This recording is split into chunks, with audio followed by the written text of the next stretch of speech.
Très compliqué, hein. Très compliqué la carrière de ce gars-là. C'est un personnage vraiment particulier du football français.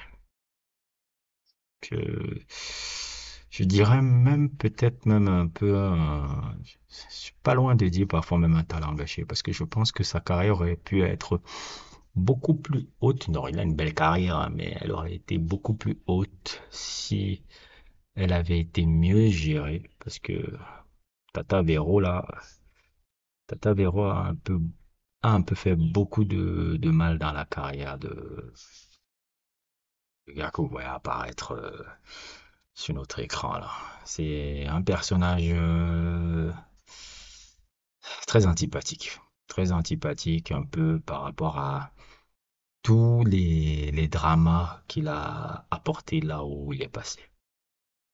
Si vous suivez la carrière de ce mec-là depuis le début, c'est que du drama, du drama, du drama, du drama, du drama, du drama, du drama, du drama. Il n'y a que du drama autour de ce gars.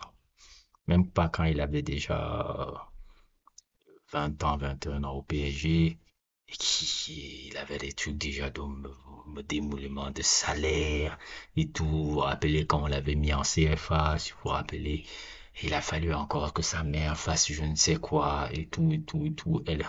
Il est revenu. Euh, et en équipe de France pendant un bon moment. Et où il disait que non, moi je veux jouer relayeur, je ne veux pas être 6. Et c'est ça qui a fait que la Coupe du Monde 2018, il n'est pas allé. Et qu'est-ce qui s'est encore passé à la Juve, pareil, il fait de bonnes saisons à la Juve, plus ou moins, je ne sais plus qui est le nouveau coach là. Thiago Motta le voit comme quelqu'un qui peut être une pièce essentielle. Sa mère encore fait des trucs d'émoulement de salaire et j'en passe. Et encore, il est là, truc, il ne prolonge pas à la Juve pour finir caduc à Marseille. C'est un peu le résumé un peu vite fait qu'on peut faire de la carrière de ce personnage qui est Adrien Rabiot. Et pourtant, dans le profil du football français, il est d'un profil très rare dans le football français, un mec comme ça. C'est-à-dire le joueur là, qui est technique, fin au milieu de terrain, qui peut jouer 8, qui peut jouer un peu certains postes du milieu de terrain, qui a une très belle lecture de jeu. C'est très rare dans le football français d'avoir un profil comme ça. Très très rare. Très très rare. Je me rappelle encore de ce match, je ne sais plus lequel. Elle était au PSG là. Je sais plus c'était contre qui. Où il fait une sorte de contrôle extérieur. C'est quoi? Contrôle extérieur, pied gauche, fait une passe de truc à Cavani. Normalement, c'est un fabuleux joueur, hein, Rabiot. C'est vraiment un profil très très différent du football français. En plus, qui a été formé en France. C'est rare qu'en France, on forme ce genre de joueur. Un mec, le voir maintenant à Marseille, franchement, je sais que les supporters du PSG, un peu, bon, ils étaient agacés par ce gars-là. Mais pour quelqu'un qui a dit un jour dans sa vie qu'il voulait être le Steven Gerrard du PSG, je dois vous avouer que c'est un peu bidon de trucs là-bas. Surtout après que maintenant que tu voulais des gros émulements de salaire et autres, tout, tu avais qu'aucun club ne te voulait. Maintenant, tu prends la moitié du salaire que tu gagnais à la Juve pour finir à Marseille. Je pense un peu que c'est un peu, excusez-moi le mot, bon, il va pas être à la rue, mais je dis, c'est un peu bien fait, un peu. Ce genre de personnage-là. Mec, tu restais à la Juve. Toi, je suis ceux qui regrettent maintenant. Si tu avais prolongé à la Juve avec ce que la Juve te donnait, tu serais là, une pièce essentielle de la Juve, qui allait jouer la Ligue des Champions. Et Thiago Motta, qui est un super coach, on voyait ce que Thiago Motta a fait l'année passée avec Bologne. Et tu allais être une pièce essentielle de cette équipe de la Juve, là, où tu prenais déjà du poids. Mais comme d'habitude, et sa mère a fait tout le bordel. Et lui et sa mère, ils ont fait complètement le bordel. Et ta carrière encore en train de prendre une direction qui n'a aucun sens. Et là, tu vas à Marseille, là. C'est vrai que Marseille est un peu en rouge aujourd'hui avec des Herbies. C'est vrai que le jeu de Déshabille n'est pas encore très développé, mais on peut voir déjà comment on appelle ça? peut voir des trucs avec Rabiot en Ligue 1 dans l'effectif marseillais, c'est du bénéf. Mais aussi, ce qui me rend triste aussi, c'est comment aussi le transfert de Rabiot et surtout, je trouve l'attitude du public un peu m'attriste un peu sur comment je vois le football actuellement. Le football a vraiment changé. Qu'est-ce que je veux dire par là? Rappelez-vous des années passées où, quand tu voyais un joueur, par exemple les transferts de DU du PSG à Marseille, des transferts de Loïc Sana du PSG à Marseille, ou des transferts de Gabi Heinze qui allait à Marseille après, qui était Manchester, qui était parti au PSG, parti à Manchester, et allé à Marseille. Rappelez-vous de ces transferts-là. Vous vous rappelez comment c'était un tollé à une époque un peu quand tu voyais ça? Jérôme Leroy. Vous vous rappelez, c'était des trahisons, des trucs que tu voyais les supporters. Et là, tu as l'impression que ça passe banal.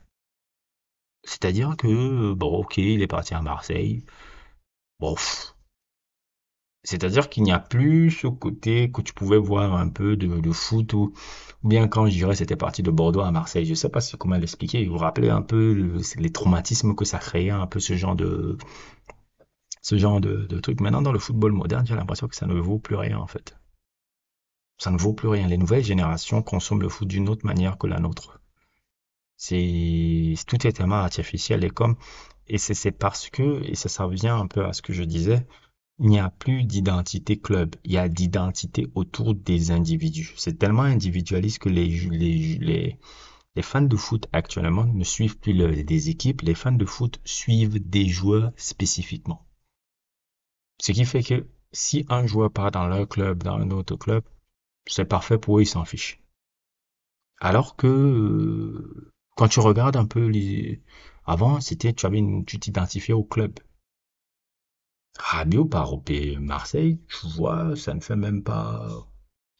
Il n'y avait pas d'émoulement, ça fait rien et autres. Je me rappelle DU quand il partait, quittait de PSG pour aller à Marseille. Merde, c'est Fiorez, merde. C'était mal vu, c'était un traumatisme, c'était des discussions qu'on avait pendant des heures. Mais non, ça passe banal. Ça passe banal. Le foot a changé. Le foot a vraiment changé. Et pas forcément des changements. Bon, le monde va changer, hein. On peut pas éviter le changement. Le monde, c'est un perpétuel changement. On est en perpétuel changement, on est en perpétuelle évolution, mais je vous l'ai dit, hein, l'évolution du foot actuel, la manière dont on consomme le foot, la manière dont on voit ce sport-là, ça me plaît bien. Maintenant, même, tu peux voir un gars qui était un gars qui a été formé, qui est un Parisien de souche et tout et tout, aller à Marseille, et ça ne dit rien à personne. Il n'y a pas y a pas un côté choqué et tout, mais tu as, dans les années 90, ce genre de conneries passait mal. Et les Jérôme Leroy, tous ces mecs-là qui sont partis, qui étaient soit à Marseille, au PSG, au PSG, à Marseille, mon frère, ça passait mal. Ça passait mal, ça passait pas du tout. Ça, c'est un peu le constat triste un peu que j'ai sur le football actuellement. La culture foot moderne est très bancale. Il n'y a plus une culture club. Il n'y a plus une culture club, il n'y a plus une culture truc. C'est vrai que bon, je sais que bon, les ultras vont un peu le chauffer. J'espère que les ultras du PSG, sans aller dans la violence, le font comprendre un peu que bon, t'es un peu un tocard. Ils feront comprendre un peu que t'es un tocard, un peu bien le chatouiller quand il va revenir au PSG. Déjà qu'il est parti comme un ploucard, il va encore comme un ploucard à Marseille. Donc j'espère que les ultras du PSG, sans pour être violent, je ne suis pas dans la violence, les trucs, mais il n'y a plus ce sentiment d'appartenance dans le foot. Même les supporters, ils n'ont plus ce truc-là. Parce que les nouveaux supporters, c'est truc que je me rappelle même, je sais pas, c'était où ça pour faire encore une autre parenthèse. Il y avait un stade là. C'était un match, je sais pas, il y a 2 ans. On voyait des supporters marseillais avec le maillot du Milan et le maillot du Real en plein stade. En plein stade, je me rappelle de ce truc-là. Quand j'ai vu ça à l'époque, je me suis dit, mais qu'est-ce que c'est ça? Qu'est-ce que c'est ça? Ça, c'est des trucs mais je n'arrive même pas à croire qu'il y a des trucs comme ça. C'est-à-dire que tu vois des mecs, des supporters marseillais avec des maillots du Milan en plein stade de Vélodrome. Heureusement qu'il y avait des ultras un peu pour les expliquer que bon, vous là, vous n'entrez plus si vous n'avez pas le maillot marseillais et autres et tout là, parce que franchement, ça mérite des baffes, ça. Ça mérite des baffes, parce que ça, c'est au-delà de la footixerie, ce genre de conneries là. Bref, c'était mon bavardage. N'hésitez pas à liker, n'hésitez pas à vous abonner et à plus pour d'autres aventures.